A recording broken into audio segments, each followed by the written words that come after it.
Assalamu alaikum. Welcome to the physics class. I am Abdul Rahman Sato. So, बाबा तव्हां सां कल्ह discuss कयोसीं physical quantity. कल्ह वारे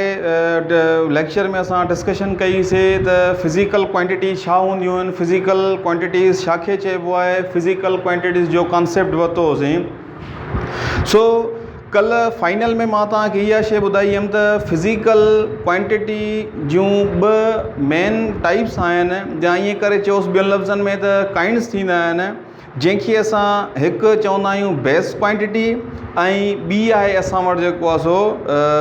असां वटि हिकु आहे बेस क्वांटिटी ऐं ॿी असां वटि आहे ड्राइव्ड क्वांटिटी। बेस क्वांटिटी खे बाबा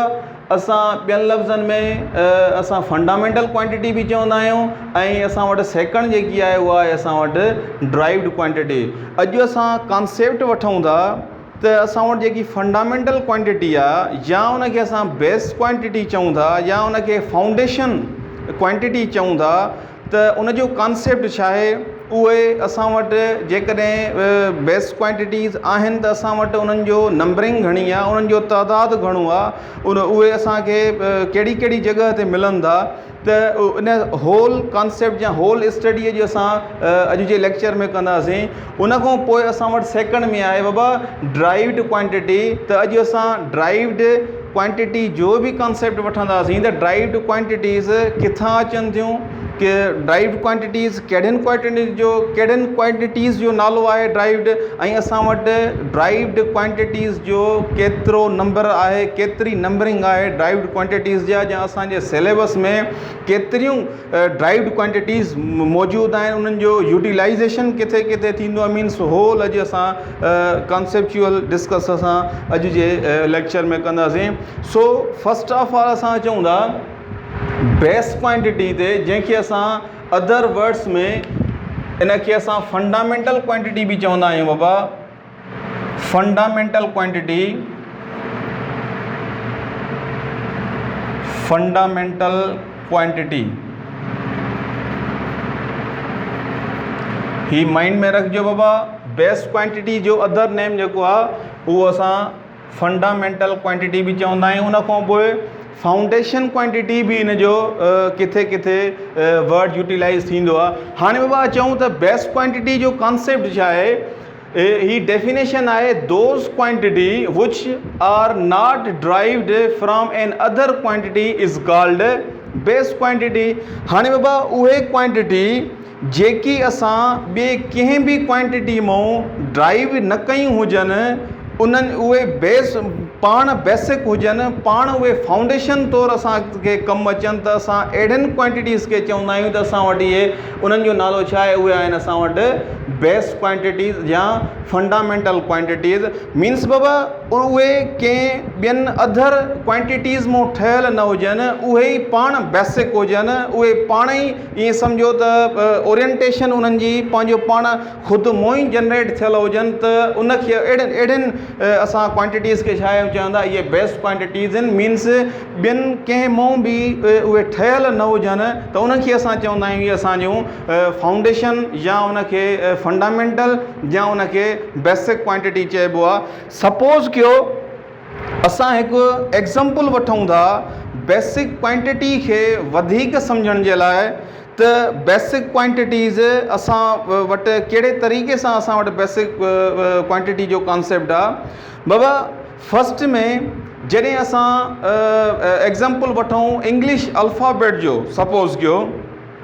इंग्लिश अल्फ़ाबेट में बाबा 26 लेटर्स आहिनि, 26 नंबरिंग आहे। उन में तव्हांजो ABC अप टू Z ताईं हलिया वञो, ही तव्हां असांजा छा आहिनि इंग्लिश अल्फ़ाबेट में लेटर्स हूंदा आहिनि। हाणे असां जॾहिं ही असां वटि छा आहिनि बाबा, A थी वियो, B थी वियो, C थी वियो, इहा असां वटि छा आहे बेसिक असां वटि अल्फ़ाबेट आहे इंग्लिश जी। बेसिक ईअं सम्झो त असांजा जेको आहे सो इंग्लिश में असांजा लेटर्स आहिनि। हाणे असां इन्हनि खे बेस वठी करे उन खां पोइ असां छा आहियूं कंदा कोई बि वर्ड ठाहींदा आहियूं मीन्स बेस या फाउंडेशन असांजी छा आहे हूंदी ही असांजा लेटर्स मीन्स ही असांजी छा थी वेंदी ए वठो बी वठो सी वठो अलॻि अलॻि उहा असांजी छा में अची वेंदी असांजी अची वञे थी बेस क्वांटिटी में मीन्स ही फस्ट ओरिएंटेशन वारा लेटर्स आहिनि ऐं फस्ट ओरिएंटेशन वारी ईअं सम्झो त ॿियनि लफ़्ज़नि में त इहा क्वांटिटी आहे त उनखे असां छा चवंदा आहियूं मिसाल वतौर त अहिड़े सेंस खे असां चवंदासीं त इहा असांजी छा में अची थी वञे बेस क्वांटिटी खे वधीक अंडरस्टैंड कराए थी ऐं उनजो वधीक कॉन्सेप्ट क्लियर कराए थी जेकॾहिं हिन A B C up to Z ताईं 26 लेटर्स मां तव्हां कुझु लेटर्स खणी करे उन्हनि खे गॾायो उन खां पोइ काई बि टर्मिनोलॉजी या कोई बि वर्ड तव्हां उनखे फॉर्म कयो सपोज़ कयो मां ए खां वठी ज़ेड ताईं लेटर्स पिक आउट करे ऐं उन खां पोइ सपोज़ कयो त मां फिज़िक्स PHYSICS मीन्स पी खे बि पिक आउट कयो एच के बि YSICS के ऐं उन खां पोइ मां होल छा ठाहियो हिकु वर्ड ठाहियो त अहिड़े तरीक़े सां मीन्स ही छा असां वटि थी वेंदी ही असां वटि ड्राइव क्वांटिटी थी वेंदी मीन्स असां बेस क्वांटिटी मां हेल्प वठी करे असां हिकु नई शइ ठाहीसीं हिकु नओं वर्ड ठाहियोसीं त ही असांजी हिननि जी जेकी हिन फिज़िक्स जी जेकी ओरिएंटेशन बाबा आहे उहा असांजी 26 लेटर्स जेके इंग्लिश अल्फ़ाबेट जा आहिनि उतां ई असां पिक आउट कयोसीं जेकॾहिं असां वटि उहे बेसिक असां वटि अल्फ़ाबेट न हुजे हा बेसिक असां वटि 26 लेटर्स न हुजनि हा त असां वटि इहा टर्मिनोलॉजी या इहा अदर जेको आहे सो वर्ड्स वग़ैरह न ठही सघनि हा अहिड़े ई तरीक़े सां असां वटि ही बेस क्वांटिटी जो कॉन्सेप्ट आहे हिन English alphabet ABC up to Z वांगुरु मीन्स ही असांजूं बेसिक सम्झो त बेस क्वांटिटीज़ आहिनि ABC अप टू ज़ेड उन खां पोइ जहिड़े तरीक़े सां असां वटि टर्मिनोलॉजी ठही फिज़िक्स त असां जेकॾहिं ड्राइव्ड क्वांटिटीज़ ईंदासीं त ड्राइव्ड क्वांटिटी जो कॉन्सेप्ट इहो आहे त those quantity which are derived from fundamental or base quantity or foundation quantity is called derived quantities means बाबा ड्राइव्ड जेको वर्ड आहे इन जी सिंधी में मीनिंग आहे अख़ज़ कयल या कंहिं ॿिए क्वांटिटी मां वरितल ही बाबा जेको ड्राइव्ड माना ॿिए कंहिं शइ मां प्रोवाइड थियल ॿिए कंहिं शइ मां असां कढी करे खणी अचूं या ठाहे करे खणी अचूं त उन लफ़्ज़ जी उन वर्ड जी मीनिंग आहे असां वटि अख़ज़ करणु ऐं उन जी इंग्लिश में असां उनखे चवंदा आहियूं इहो छा आहे ड्राइव्ड सो ड्राइव्ड क्वांटिटी जो जेको कॉन्सेप्ट आहे त असां कंहिं बि फंडामेंटल क्वांटिटी मां कंहिं बि फाउंडेशन क्वांटिटी मां या कंहिं बि बेस क्वांटिटी मां जेकॾहिं उन्हनि खे असां कंबाइन करे असां काई बि हिकु नई क्वांटिटी ठाहियूं त उन असां क्वांटिटी खे चवंदा आहियूं या बाबा कहिड़ी क्वांटिटी आहे असां वटि ड्राइव्ड क्वांटिटी अची वञे थी सपोज़ कयो असां कुझु बेस क्वांटिटी खे ॾिसूं था उन खां पोइ ड्राइव्ड क्वांटिटी जा कुझु एग्ज़ाम्पल खणूं था बाबा जेकॾहिं बेस क्वांटिटी ते असां ईंदासीं त बेस क्वांटिटी जेकी आहे असां वटि उन जा ओनली ईअं सम्झो त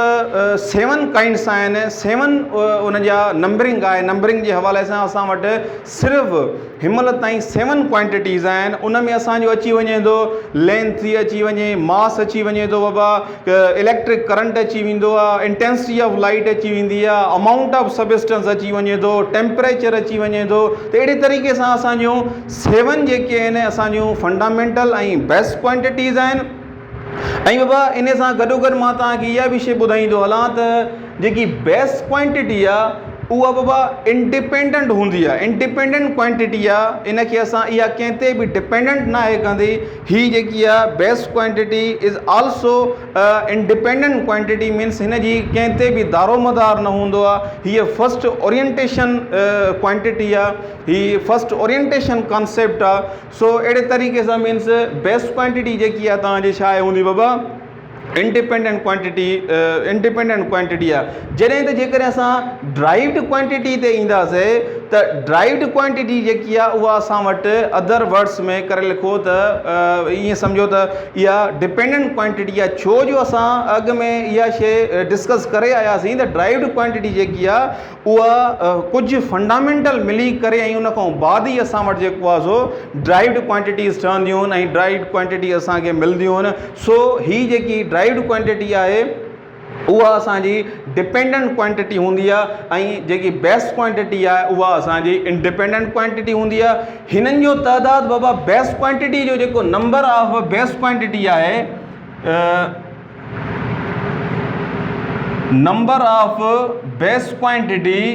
उहो असां वटि आहे 7 इक्वल टू 7 बाबा। उन खां पोइ जेकी ड्राइव्ड क्वांटिटी आहे हिन जो असां वटि नंबर केतिरा बि थी सघनि था, मीन्स मेनी नंबर्स में अची सघे थो। हिन जा बाबा मेनी नंबर आहिनि। छो जो ही असांजा 7 नंबर्स उन खां पोइ असां वटि उन्हनि खे कंबाइन करे उन्हनि खे मिलाए करे असां तमामु घणियूं ई ड्राइव्ड क्वांटिटियूं असांजे फिज़िक्स में यूटिलाइज़ थींदियूं आहिनि। उन्हनि जा एग्ज़ाम्पल कहिड़ा आहिनि, तव्हां वटि स्पीड थी वई, उन खां पोइ फोर्स थी वियो, उन खां पोइ ईअं सम्झो प्रेशर आहे, मीन्स तमामु घणियूं जेको आहे सो असां वटि क्वांटिटीज़ आहिनि, ड्राइव्ड क्वांटिटीज़ आहिनि असांजे फिज़िक्स में यूटिलाइज़ेशन उन्हनि जी थींदी आहे। सो अहिड़े तरीक़े सां कुझु असां एग्ज़ाम्पल खणी करे इन खे क्लियर कयूं था वधीक त असांजी बेस्ट क्वांटिटी असांजूं कहिड़ियूं कहिड़ियूं आहिनि, ड्राइव्ड क्वांटिटी असांजूं कहिड़ियूं कहिड़ियूं आहिनि। हूअं त असांजे बुक में जेको असांजो टेक्स्ट आहे उन में असांजूं टेबल बि ठहियल आहिनि ऐं उते बि तव्हां ॾिसिजो, मगर उन में बाबा हिकु मेन जेको फैक्टर तव्हांखे ॾिसण में ईंदो, हिकु त तव्हां वटि जॾहिं बेस्ट क्वांटिटी खे ॾिसंदव त उते तव्हांजी जेके यूनिट ईंदा आहिनि बेस्ट क्वांटिटी जा उनखे असां बेस्ट यूनिट्स चवंदा आहियूं। जेके बेसिक क्वांटिटीज़ आहिनि या फंडामेंटल क्वांटिटीज़ आहिनि जेके असांजी टेबल में रखियल आहिनि, तव्हांजे टेक्स्ट में आहे, उन जा जॾहिं तव्हां उन बेसिक क्वांटिटी जा जॾहिं तव्हां यूनिट्स में ईंदव त उन्हनि यूनिट्स जो नालो बि तव्हां वठंदव बेसिक यूनिट्स या fundamental units.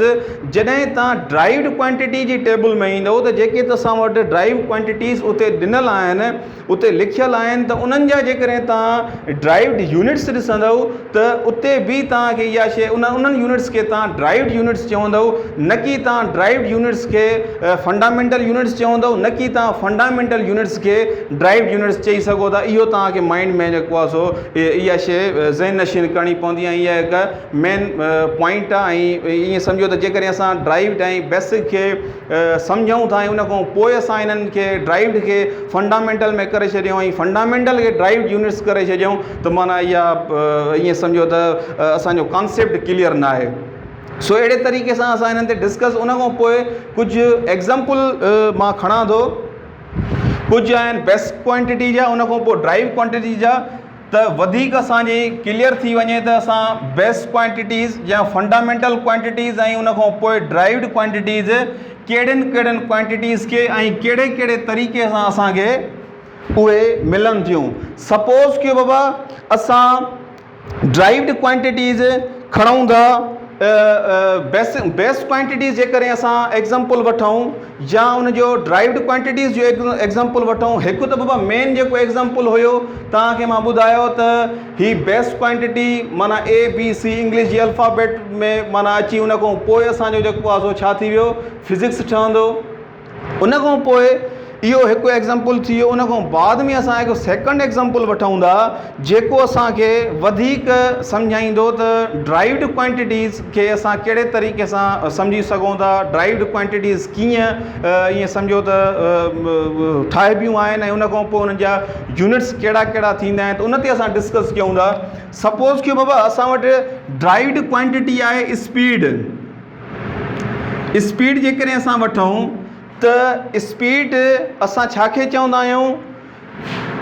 Distance covered by time. Speed जी बाबा इहा डेफिनेशन आहे, हीअ असां वटि इक्वेशन आहे। हिन में असां ॾिसूं त असां वटि कहिड़ा यूनिट्स ऐं कहिड़े तरीक़े सां असां वटि ही ड्राइव्ड माना हीअ जेकी आहे क्वांटिटी असांखे सम्झ में अचे थी, ही कहिड़े क्वांटिटी सां तालुक़ु रखे थी, ही हिन सां बेसिक सां तालुक़ु रखे थी या ही जेको आहे सो ड्राइव्ड क्वांटिटी सां तालुक़ु रखे थी या सभु क्लियर थी वेंदी। हाणे बाबा असां वटि तव्हांखे मां ॿुधाए आयुमि त जेकी लेंथ आहे या टाइम आहे या मास आहे या अमाउंट ऑफ सबस्टेंस आहे, इंटेंसिटी ऑफ लाइट आहे, या उन खां पोइ असां वटि टेम्परेचर अची वियो, त 7 जेके आहिनि 7 असां वटि बेस्ट क्वांटिटीज़ आहिनि जंहिंजा तव्हांखे नेम मां शेयर कया आहिनि तव्हांजे बुक में बि लिखियल आहिनि, उनजा यूनिट्स बि तव्हां वटि लिखियल आहिनि। सो डी जेकी डी आहे उनखे असां डिस्टेंस चवंदा आहियूं। डी शो ऑफ कराईंदी आहे बाबा डिस्टेंस खे, ऐं टी शो ऑफ कराईंदी आहे असांजे टाइम खे। हाणे distance cover by time which we call the speed, केतिरे टाइम में कंहिं बि ऑब्जेक्ट कंहिं बि बॉडीअ केतिरो डिस्टेंस कवर कयो आहे उनखे असां छा चवंदा आहियूं, उनखे असां स्पीड चवंदा आहियूं, इहा उनजी स्पीड आहे। हाणे बाबा टाइम ऐं डिस्टेंस बाबा मीन्स 1 पॉइंट खां हिन ए पॉइंट खां हिन बी पॉइंट ताईं जेको डिस्टेंस कंहिं बि ऑब्जेक्ट कवर कयो, सपोज़ कयो ही तव्हांजो ब्लॉक आहे, ए पॉइंट खां बी पॉइंट ताईं डिस्टेंस न कवर कयो, उहो केतिरो बि आहे उन ते असांजी डिस्कशन काई बि न आहे। मीन्स कुझु न कुझु डिस्टेंस हूंदो, उन में केतिरो टाइम लॻो, कुझु न कुझु उते टाइम बि लॻो हूंदो, उन जी बि डिस्कशन न आहे असां वटि। सपोज़ कयो त असांखे कुझु टाइम लॻो आहे, कुझु डिस्टेंस कंहिं ब्लॉक असां कवर कयो आहे ए खां बी पॉइंट ताईं, त बाबा हीअ असांजो छा थी वियो, हीअ असांजी छा आहे ए खां बी ताईं ही डिस्टेंस आहे। ॿियनि लफ़्ज़नि में असां डिस्टेंस खे असां शो ऑफ कराईंदा आहियूं लेंथ सां। ही बाबा लेंथ आहे न, ही लेंथ क्वांटिटी में अची वेंदो, त असां हिनखे छा कंदासीं, ही असांजी छा आहे लेंथ। उन खां पोइ असांजो ही छा आहे, ही टाइम बाबा छा में अची वेंदो, टाइम जो यूनिट छा आहे, या टाइम असांजो टी मीन्स टाइम में अची वियो, त ही असांजी लेंथ अपॉन टी या हिनखे डिस्टेंस अपॉन टी बि तव्हां चई सघो था। त मीन्स असां स्पीड जेकी आहे असांजी छा थी वई, किन बि ॿिनि फंडामेंटल क्वांटिटीज़ खे या त मल्टीप्लाए कयो या त डिवीजन कयो, त असांखे छा मिलंदी, हिकु ड्राइव्ड क्वांटिटी मिलंदी। जहिड़े तरीक़े सां असां फस्ट में इक्वेशन में इहा शइ डिस्कस करे आयासीं बाबा, त असांखे फंडामेंटल क्वांटिटीज़ मों ई असांखे ड्राइव्ड क्वांटिटीज़ मिलंदियूं आहिनि। उन खां पोइ असां इहा शइ एग्ज़ाम्पल वठी करे सम्झीसीं त हीउ जेको डिस्टेंस आहे, पहिरियों डेफिनेशन खे सम्झोसीं त डेफिनेशन स्पीड जी छा आहे, उन खां पोइ डेफिनेशन मां असांखे ख़बर पई, इक्वेशन मां ख़बर पई त डिस्टेंस बाबा छा में हिन जो डायमेंशन, माना ईअं सम्झो त हीअ जेकी डिस्टेंस आहे ॿिनि लफ़्ज़नि में हीअ लेंथ ई आहे, पर ॿियनि लफ़्ज़नि में असां लेंथ खे छा चवंदा आहियूं, डिस्टेंस चवंदा आहियूं। त डिस्टेंस अपॉन टाइम, डिस्टेंस कहिड़ी उन सां क्वांटिटी सां रिलेट करे थो, उहो असांजो करे थो लेंथ सां। टाइम उहो टी टाइम्स खे शो ऑफ कराईंदी आहे, ऐं length upon time means length ऐं टाइम जी जेकी डिवीजन आहे, ॿ बेस क्वांटिटीज़ जी जेकी डिवीजन आहे, उहा असां वटि छा खे शो ऑफ कराए थी, हिन ड्राइव्ड क्वांटिटी खे। मीन्स स्पीड जेकी आहे असां वटि ड्राइव्ड क्वांटिटी आहे, ऐं हीअ असांजो छा थी वियो, हीअ असां ॿिनि फंडामेंटल क्वांटिटीज़ जी कॉम्बिनेशन खे पहुचाए हिते मल्टीप्लिकेशन, हिते असां वटि डिवीजन आहे, पोइ चाहे मल्टीप्लिकेशन थिए त असां हुनखे छा चवंदासीं, इहा असांजी ड्राइव्ड क्वांटिटीज़ आहे। मल्टीप्लिकेशन जो को एग्ज़ाम्पल खणी वठो, उन खां पोइ जेकॾहिं तव्हां एरिया ॾिसो बाबा, एरिया लेंथ इंटू ब्रेथ, ही बाबा कोई बि तव्हांजो ब्लॉक आहे या काई बि ही बाबा शेप आहे, उनजी तव्हां लेंथ इंटू ब्रेथ खे मालूम कयो, त हाणे ही तव्हांजी छा आहे लेंथ ऐं ब्रीथ, इहा बि तव्हांजी ही त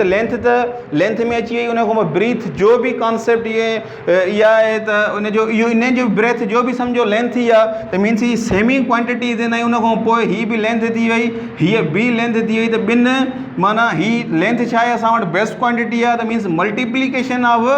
बेस्ट क्वांटिटी। असां वटि एरिया छा मिली हुई असांखे, लेंथ इंटू ब्रीथ, हीअ बि असां वटि छा आहे बाबा ड्राइव्ड क्वांटिटी आहे। मीन्स एरिया जेकी आहे असां वटि इहा ड्राइव्ड क्वांटिटीज़ आहे। ॿिनि बेसिक क्वांटिटीज़ खे मल्टीप्लाए कंदे असांखे छा मिली वई, ड्राइव्ड क्वांटिटीज़ मिली वई, मीन्स स्पीड एरिया। उन खां पोइ जेकॾहिं फोर्स खे तव्हां ॾिसो, force according to Newton's law F is equal to m into a m वरी ए खे एक्सीलरेशन खे तव्हां ब्रेकअप कयो सपोज कयो बाबा ही एग्जांपल हाणे असां फोर्स जो एग्जांपल खणूं था according to Newton's law F is equal to m into a हाणे बाबा एक्सीलरेशन जेकी आहे m सेम रहंदो एक्सीलरेशन बाबा असां डिफाइन कंदा आहियूं the rate of change of velocity with respect to time या सिंपली चई छॾियो त the rate of change of velocity is called acceleration. त अहिड़े तरीक़े सां असांजी एक्सीलरेशन खे जॾहिं असां इक्वेशन फॉर्म में रखंदासीं त असां वटि छा थी वेंदी वेंदी v अपॉन ही t उन खां पोइ m हाणे बाबा असां वटि v वेलोसिटी जी इक्वेशन छा आहे d अपॉन t अपॉन ही t एक्सीलरेशन वारी ऐं अहिड़े तरीक़े सां जेकॾहिं असां ही F is equal to m into d upon t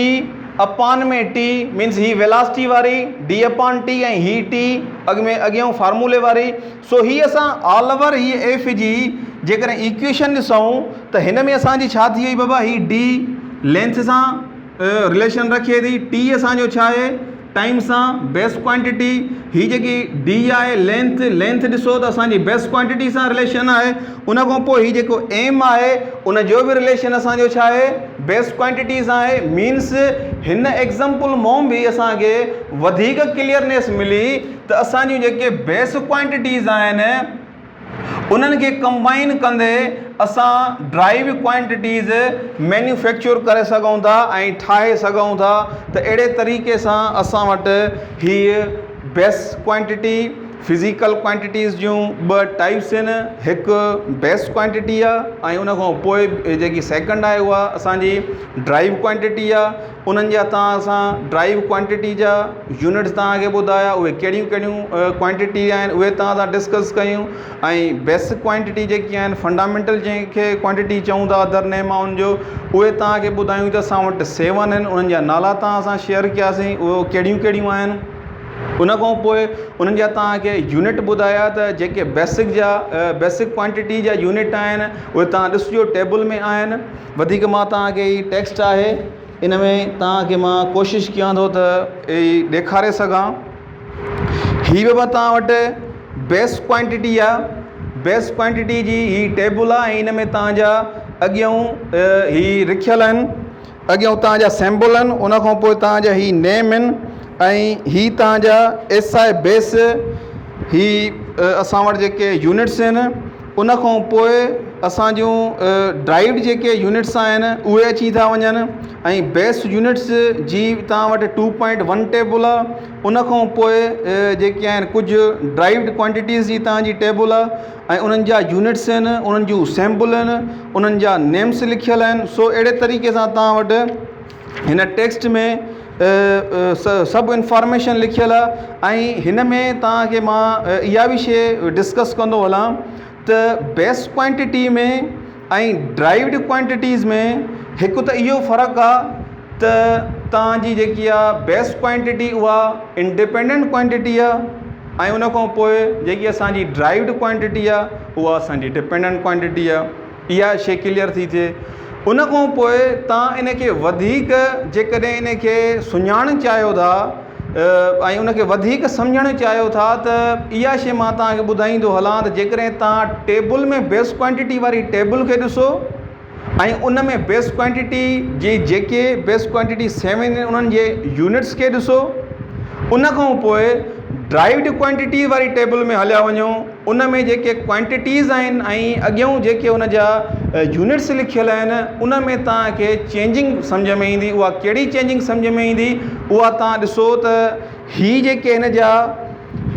units आहिनि या हिन जूं जेके सैम्पल्स आहिनि उन्हनि में हिन जी इरेग्युलरिटी न आहे मीन्स ईअं सम्झो त काई बि स्क्वायर या कोई बि ट्वाइस फॉर्म में न आहे लिखियल जॾहिं त तव्हांजी ही जेके ड्राइव्ड यूनिट्स आहिनि या ड्राइव्ड यूनिट्स जी जेके सैम्पल्स आहिनि उन्हनि में तव्हांखे स्क्वायर फॉर्म में ऐं उन में कॉम्बिनेशन ॾिसण में ईंदी हीअ बाबा मां कोशिशि कयां थो त तव्हांखे ॾेखारे सघां ई टेबल में वधीक तव्हां जे पंहिंजो टेक्स्ट बुक आहे